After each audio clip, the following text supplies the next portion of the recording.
bonsoir messieurs et bienvenue à ce nouveau numéro de votre émission Terrain Nègre qui aujourd'hui c'est un numéro quelque peu spécial parce que nous avons un invité spécial. Vous en avez peut-être entendu parler, mais aujourd'hui vous aurez l'opportunité de le découvrir. Il s'agit des représentants légaux et pères spirituels de l'ordre des pères capucins, Mission Padre Pio d'Afrique. C'est l'évêque Gilles Thomas Moukadi que nous saluons tout de suite. Évêque, bonsoir. Bonsoir. Évêque, toko sepela toloba na lingala parce que bato ebele bayoka koloba kombo na yo mais bazwa opportunité ya ko découvrir le te koyoba koyeba musala ni nezo salama parce que ba mutu na mutu azana ndenge ayokela ka pe amonela kamakana. Ozali représentant spécial légal ya ordre des pères capucins, Mission Padre Pio, il y a une mission Padre Pio d'Afrique, spécialement siège na Congo Awa.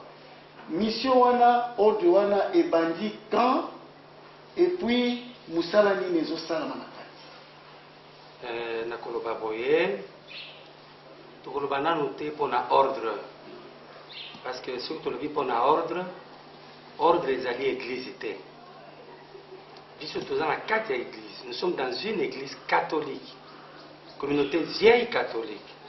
Dans la communauté vieille catholique, les botami, congrégation, missionnaires, capucins de Padre Pio. Pour que sa confusion avec le capucin franciscain de l'église catholique romaine.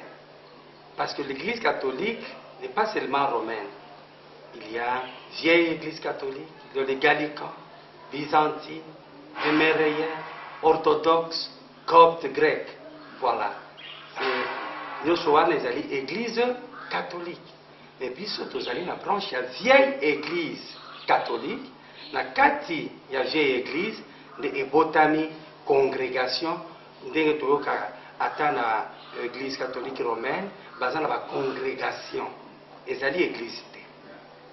Nazali représentant légal, il y a église na Congo, na représenté Monseigneur Christian Vestret, qui est notre primat, à la Belgique. Nous sommes les missionnaires de Wavre. Primat na biso, azali na Wavre, parce qu'on gagne na représenté yé na Congo. Papa, et l'autre mutu yo lobby, mais batu eko compliqué bango muke na oyo etali vieille église. Lorsque ton église est à la catholique, l'église est à la catholique, la vieille église catholique, comment est ça scindé peut-être une branche banani vraiment baza pour incarner quoi par rapport à ce qui les différencie? Il y a un problème de succession apostolique. L'église catholique est qui kobota maboete sans qu'il y ait la succession. Tolobi par exemple, la copte. Les alliés catholiques avec succession apostolique, il y a Saint-Marc. Bisopé tozali église catholique, vieille catholique, et zali branche, il y a catholique, romain. Au moment il y a qui problème, il y a révolution française, église catholique, et zali moko. Et zali rami balete. Attention balobi romain, attention balobi orthodoxe, attention balobi byzantine, les alliés universels. Parce que biso nyonso, tous alliés qu'on professait foi moko. Problème est là qu'il y a infaillibilité papale et créa qui la situation est belée, il y a séparation, il y a l'église catholique et romaine. Voilà, dans l'histoire de l'église, quand on a dit déjà infaillibilité, et belé va comprendre il s'agit de quoi. Voilà. Donc, Église catholique romaine et Zali, et Bisopé Tozali, Église catholique romaine indépendante dans la vieille catholique. C'est-à-dire, Bisognon Tozali qui va romain. Le problème d'infaillibilité, et ça là qui est Masipakui. Et ça là. Nani a fondé Peza la vieille Église catholique, Oyo, Lelo, Ozana Kati, ya congrégation, il y a Père Capucin, Mission Padre. Et Zali Alelote, ça fait des siècles, il y a des siècles, succession Zali Molaï. So to badi yango sikoyo tokokoma na tongo. Venons ça maintenant na musala vraiment oyo ezali parce que ça temps na biso ezali limité. Musala oyo ozali ko représenter prima na bino na Afrique pe na Congo particulièrement. Il y a oyo, il y a ba père Capucin, il y a ordre père Capucin, mission pas de Pio d'Afrique. Oui. Organisation eza ndenge ni pe musala ndenge ni ezo sala. Ngai tout d'abord na bandaki na vieille catholique te. Na bandaki na église catholique romaine et nazalaki frère consacré et archevêque ya liboso et jeune Kabanga Songa Songa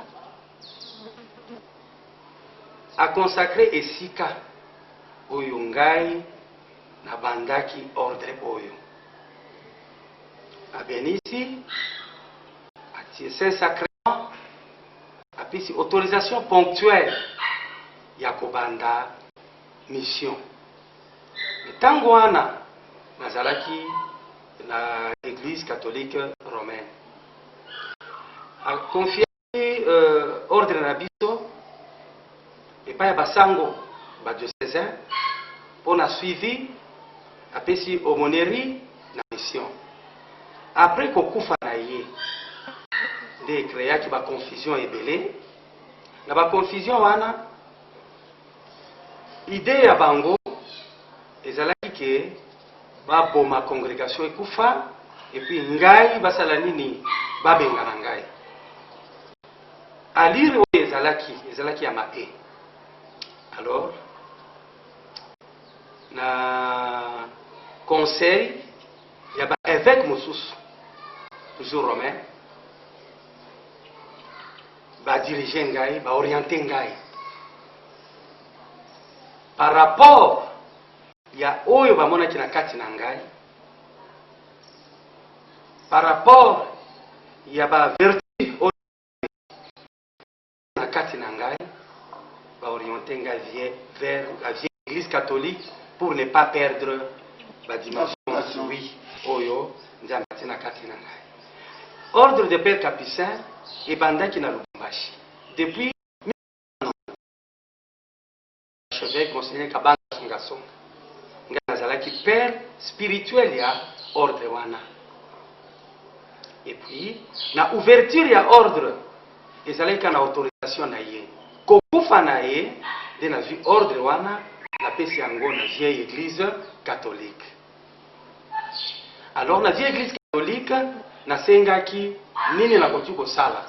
Archevêque ya Wavre Christian Vestret abengisi ngai alobi soki moyen ezali lokola totangi mikanda na yo nyonso et puis tozali na ba preuve nyonso réellement que tozali père spirituel c'est mieux que oya na proto po totala dossier ndenge nini ekozala.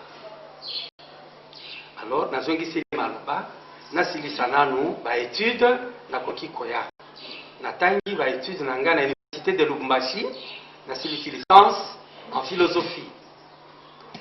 Nazwi sikoyo programme ya kokende na Belgique.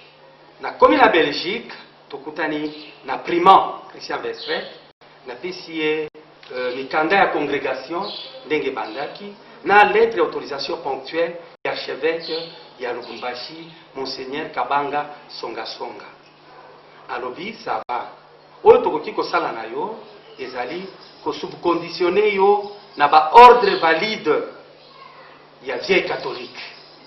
Donc bapesanga ba ordre mineur na ba ordre majeur. C'était en 2006.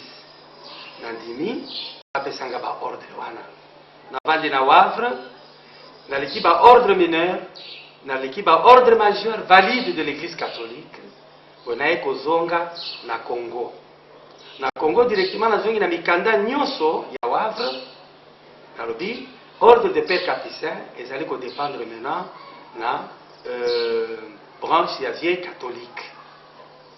C'est vrai, après une année, 2 ans encore, na kei pour na étude ya thèse, master et puis thèse, na soutenir thèse nangai na ethnie, na Louvain-la-Neuve, dans un diplôme, il y a thèse, il y a doctorat, il y a théologie, le sens des lettres et de son existence dans son existence. Et puis sur l'inculturation en Afrique. L'inculturation en Afrique. Et voilà, Nazongi, avant Nazonga, va proposer Ngai, va consacrer Ngai évêque. Ah, c'est la grâce de Dieu. Nandini a consacré Ngai. Naeko Zonga maintenant. Na vu congrégation na biso, ezalaki na Lubumbashi, na ye nango na Kinshasa. Mission à congrégation et bandit. Nous sommes bornés sur l'exorcisme. C'est ça notre charisme. Atatangwana tozalaki chez les Romains, ils allaient toujours exorcisme dès qu'il y a des problèmes, des difficultés et bébés. Bato babande ko comprendre te makambo ezali koleka na exorcisme. C'est là le problème. Avant que tokota na muzindo évêque, bato balingi bakokuzala na opportunité de découvrir aujourd'hui. Définissez un peu qu'est-ce que c'est l'exorcisme. Batubaye banano exorcisme eza bunganga, eza bukoko, eza bunzambe. Les exorcistes, ce sont des guérisseurs dans l'église. Ezali batu oyo na kati ya ecclesia babikisaka. Banda kala ordre wana ya exorcista ezalaki. C'est pourquoi na ebisa kibino na ebandeli. Ya koloba des problèmes d'infaillibilité papale. Parce que ordre exorciste oyo ezali ordre basango nyonso ezala ba romain ezala biso ba vie catholique lokola côté wana ya ba romain baboya yango mais biso na vie catholique nde ordre oyo to développer makasi parce que ezali ordre bandaki kala depuis Jésus, après la mort de Jésus boyi ba ekoli na ye ba apostole babande ko bikisa ko sekisa bato pona nini lelo ko kingo salamate. Biso tolobi tozali succession valide ya Saint-Pierre, Saint-Paul, succession valide. Mais la succession valide tolanda pe ndenge bango batambolaki. Babikisaki bato. Pe banyokomaki makasi pona musala oyo babande kosala comme au nom de Jésus. Yango wana na église na biso vieille catholique, spécialement dans notre congrégation de Père Capucin, missionnaire de Saint Padre Pio, totelemeli exorcisme pona kobikisa milimo ya bato pona kobikisa bato babola bamona pasi tala lelo pona kobikisa kindoki $200 po moto abika ba maladie $500 pona kokutana na sango vie pasteur moko boye $100 basi ya bato baokende na ba jeûne et prière 3 jours 4 jours une semaine pona mwasi abika non je vais te purifier, je vais te sanctifier. Il va coucher avec la femme d'autrui. Par rapport maintenant, il y a la culture africaine et la religion. Abaki c'est les malheurs. Mais biso tolingi kolakisa solo ke ba oy babandaki kobikisa ba apostolo ya Yesu lelo bazali. Ngai oyo ezali église na ngai te. Nazali évêque na kati ya ecclesia oy banda kala succession valide ya kala des siècles na ekokutango.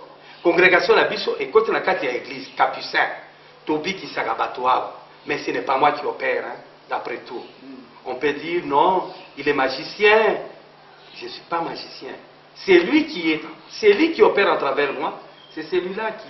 On vous appelle à des fois les fidèles qui viennent ici, on vous appelle les grands bois, on vous appelle âme blanche. Oui. C'est par rapport à tala nanokuna, tala babeki. Ebele, combien de béquilles? Na sengeli yango mbongo te. Côté oyo, babeki ebele, na sengeli yango mbongo te. Batu bakomi awa.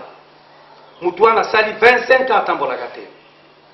Mutu asali 28 ans atambolaka te azana babeki. Mais akomi, to sengi mbongo te, eloko moko te, exigence ata moko te. Ata mabonza ezate ke, bopesa mabonza pour soutenir l'exorcisme te. Mais na lobi kaka, au nom de Jésus, oh yazali na kati na ngai. Et surtout nous sommes mariales, hein, nous prions beaucoup la très sainte Vierge Marie, parce que la vieille église est bornée sur la dévotion mariale aussi.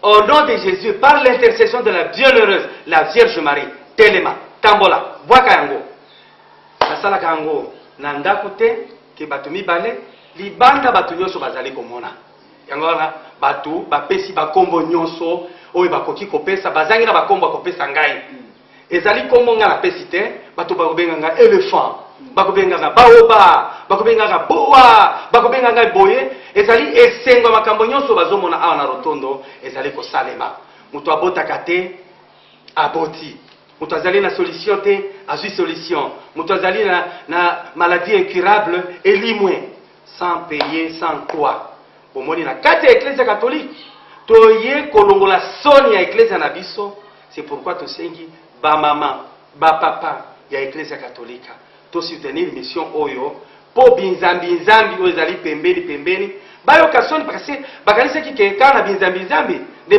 babikisaka bapaster babikisaka mais lelo na kati ya eklezia bosepela te. Papa, avant toya awa tosali quand même sondage tomeki kotambola muke ko récolter certains éléments parce que lorsque toza koyamba batuneti bino bazana besoin bayeba ce que vous faites. Quel est le rapport relation bozanango lelo bino na église catholique ici particulièrement na Congo yo na cardinal Mosengo? Nazali problème na cardinal Mosengo te. Il est cardinal pour la ecclésia catholique.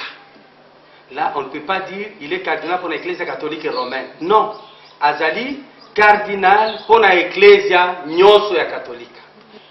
Ngai nazali visiteur primatial na représenté Wavre Christian Vester pour l'ecclésia nyonso. Ezala romain nazali catholique. Ezala vieux catholique, ezali catholique. Séparation ezalité. Parce que ezali universel. Biso nyonso tosambelaka Mama Sainte Marie. Biso nyonso tosambelaka donc donc nous professons même foi, credo. Nous prions notre Père, je vous salue Marie. Tout c'est catholique. Séparation ezalité. Ngai na ye. Barrière ezalité. Azali cardinal. Ceux qui n'ont moni ye, ayebisi ngai eloko na kondima. Ye soki amoni ngai na lobi eloko akondima. Parce que biso nyonso toza bana ya ecclésia. Séparation ezalité. Ba eba côté séparation au moins par jalousie. Par jalousie pour la ligne parce que vieux catholique et kokota na Congo, batu ba eba ki catholique ezakaka moko. Mais ye moko cardinal a l'histoire de l'église, a des vieilles catholiques.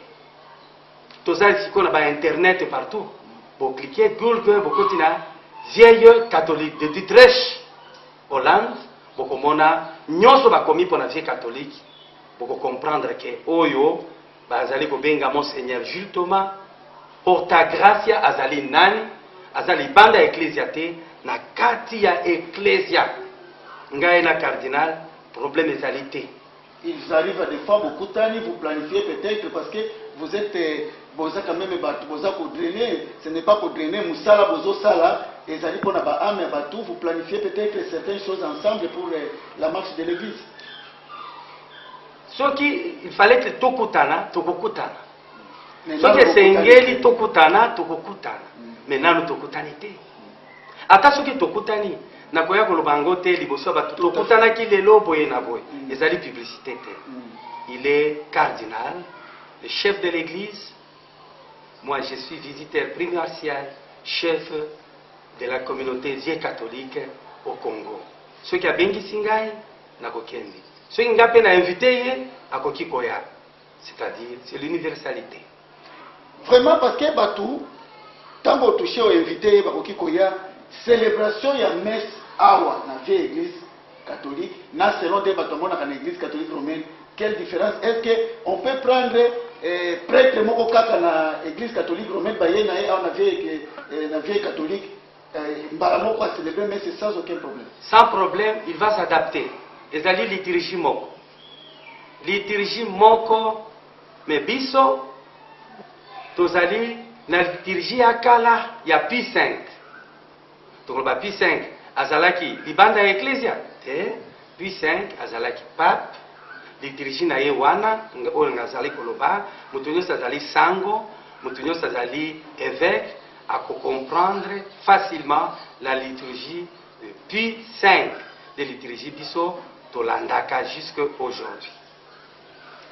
Évêque oye okuti église déjà au Kende, lokola train ça déjà en marche, yo oye ko rattraper yango na kati lokola mosali ozokende na kati ya congrégation ya ordre appel capucin Saint Padre Pio d'Afrique.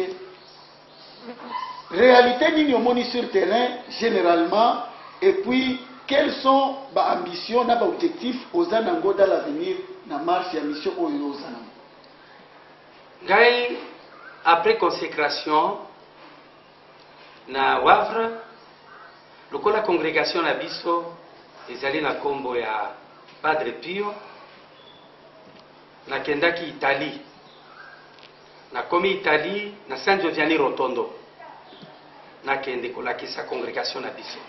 En 2008 tango basalaki exhumation ya corps ya Padre Pio, ngai nazalaki wana babemisi nzoto ya Padre Pio, bato bazali ko visiter kotala yango, nga pe nazalaki wana pe nasalaki à peu près 2 mois 3 mois na San Giovanni Rotondo na Italie. Après San Giovanni Rotondo nakendaki na Vatican, nakomi na Vatican nasalaki 2 semaines na Vatican, nazongi kotika mikanda ya congrégation na biso dans la vieille église catholique, parce que ceux qui bayoki Padre Pio ebele bazali koloba Padre Pio azali ya ba Romain, mosantu azalaka ya batu nyonso, na ba oyo basambelaka na catholique te mosantu azali mosantu parce que tobengi mosantu pona batu nyonso. Padre Pio azali mosantu pe mosantu na ye oyo canoniser ezali Jean-Paul II. Biso tozwi Padre Pio pas comme fondateur chef de la congrégation, mais comme saint patron. Tosepeli na ye azala saint patron ya congrégation na biso. Lokola ye azalaki capucin, azalaki na ba don ebele, azalaki na ba charisme makasi. Totali mission oyo biso tozali na yango ezali mission ya ndenge moko na mosantu wana. De tolobi mosantu wana azala liboso na biso comme saint patron. Lokola ye Padre Pio comme saint patron azalaki capucin, yango tolobi biso tozali missionnaire capucin de Padre Pio. Les capucins, nous passons par Padre Pio. Nous ne sommes pas les capucins de Saint François d'Assise. Qu'il n'y ait pas de confusion. Parce que, Yazalaki capucin, nous sommes les capucins de Padre Pio. Avec la dévotion de la très sainte Vierge Marie aussi. Objectif d'avenir par rapport à la mission. Objectif nabiso, tozali ko combattre le mal. Combattre le mal. Tolingi batu bazwa kinya ko récupérer ecclesia na biso katolika oyo batu ebele banyata kyango ekomi neti eloko moko boya pamba, kofinga basango, kofinga ba pape, kofinga ba abe, kofinga ba mamelo akato soko yebisika mutu katolika bolongwa kuna batu mabe wana batu ya ekobo ba ivrogne ba 666.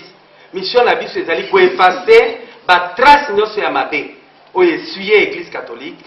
Biso ba capucin tolakisa valeur ya église catholique na kati ya Congo, na kati ya Afrika pe monde entier. Mission na biso c'est soutenir l'église, kozongisa ba kima église catholique bazong. C'est vrai, tozali pour le mois tozali ko compter plus de 180 quelques mille personnes. 180 quelques mille personnes congolais. À l'étranger, plus de 40 000. Ba oyo baleka na délivrance na loboko oyo. Alors, mission na biso yango wana. Donc na kati ya Congo, tolingi délivrance ya mboka na biso. Après délivrance ya mboka na biso, tolingi 2 ko soutenir valeur ya église na biso. De 3 ko soutenir pe valeur ya ba congrégation. Bamsou balobi toza ba franciscain, bamsou so des capucins, oh xavérien, oh bénédictin, bien sûr. Mais par rapport à charisme na bango, par rapport à charisme na biso, tolingi ba ebaki telle congrégation, bango batongaka ba classe te, basala ka bilanga te. mais mission na bango bilanga la bango kobikisa milimo ya bato kosalisa babola soki tomoni mutu azali mwana pasi tosalisi ye po pasi wana esila kopesa bato solution bazala na kimia. Voilà, c'est pourquoi moni bato ebele balobi mission Padre Pio ezali mission ya solution.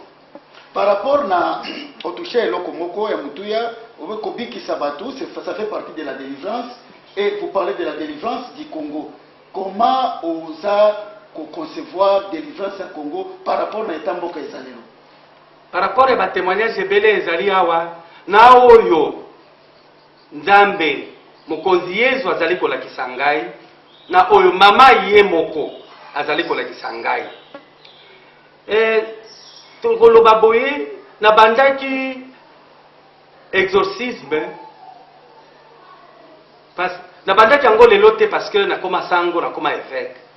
E banda kala Nzambe apesa ngai vision wana banda bomwana nakoli na vision wana yango wana nayebisa ke barchevêque oyo babanda ko encadrer ngai Monseigneur Kabanga songa songa, Monseigneur Ansini Ekipushi Sakanya basimba kingai makasi kokufa na bango epesi déséquilibre.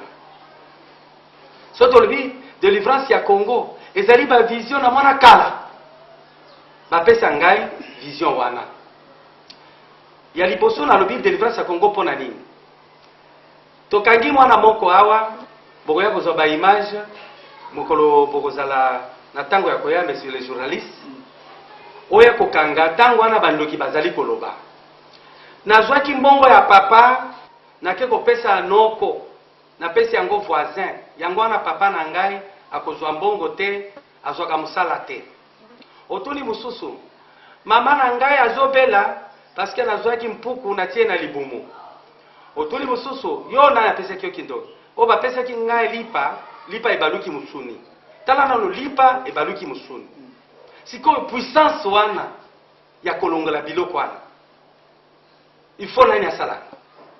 Ce n'est pas moi. Nzambe azala kati na ngai. Azali kolo ya ba puissance nyos. Sikoyo. Lelo tozoloba gouvernement ezali bo.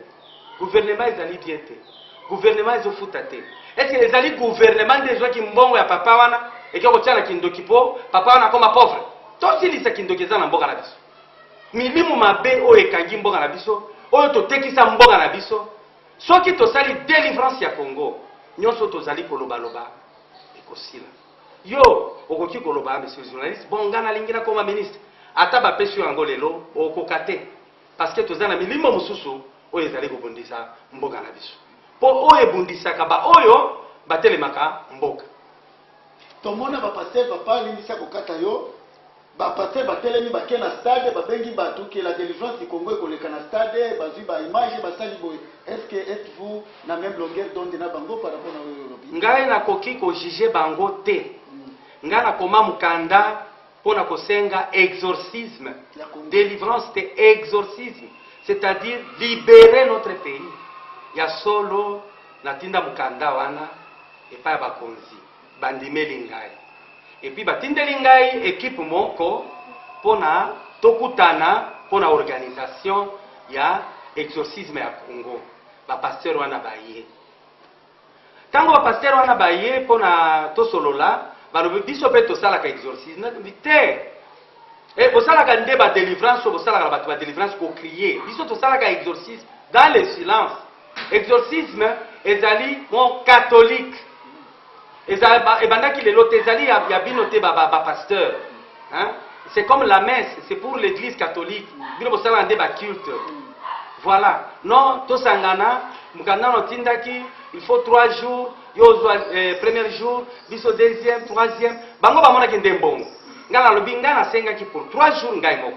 Lokola ba konzi bandimi, ba pesa stade na financement muke, o ba pesa pour la sécurité, bo mona nini ko salema na kati ya mboka na biso. Non, to sala ka ndengo wana. Yo kande kala basi ba financer bango ba pesi bango ba mbongo, ba kei. Ko kende ba kendeki kuna ezalaki ba scandale pona mbongo wana kuna na kokota na détail te mais délivrance ya Congo nazali mutu ya liboso oyo na lobaki yango depuis 1997.